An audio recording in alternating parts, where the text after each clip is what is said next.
Along with and ఇలాంటి ఒక కాన్సెప్ట్లో ఒక సింగిల్ షాట్లో విఎఫ్ఎక్స్ సీజీ కూడా ఇంత అద్భుతంగా ఇన్వాల్వ్ అయి ఉండడం, ఒక యాక్టర్గా వాటిని కూడా ఇమాజిన్ చేసుకుంటూ రియాక్ట్ అవ్వడం, ఇట్స్ అమేజింగ్, ఇట్స్ బ్రిలియంట్ అని చెప్పాలి. సో హన్సిక గారి గురించి మనం ఎన్నో కమర్షియల్ మూవీస్లో బోల్డ్ అన్ని వండర్ఫుల్ మూవీస్లో చూస్తూ వచ్చాము. కనుక యాక్ట్రెస్గా ఆవిడ అప్పుడప్పుడు మనకి ఇచ్చే కొన్ని ఎక్స్పీరియన్సెస్ ఇలా చాలా స్పెషల్గా ఉంటూ ఉంటాయి. ఐఎమ్ ష్యూర్ హన్సిక గారిలోని యాక్ట్రెస్ని మనం ఈ సినిమాలో చాలా చాలా అద్భుతంగా ఎంజాయ్ చేస్తాము అని అర్థమవుతుంది.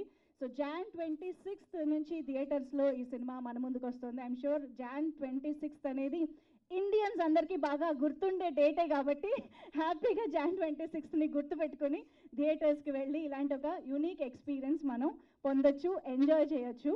So yes, and Sam CS గారి మ్యూజిక్ గురించి డెఫినెట్లీ ఎంత చెప్పినా తక్కువే అండి. అండ్ విక్రమ్ వేద లాంటి సినిమాల దగ్గర నుంచి ఆయన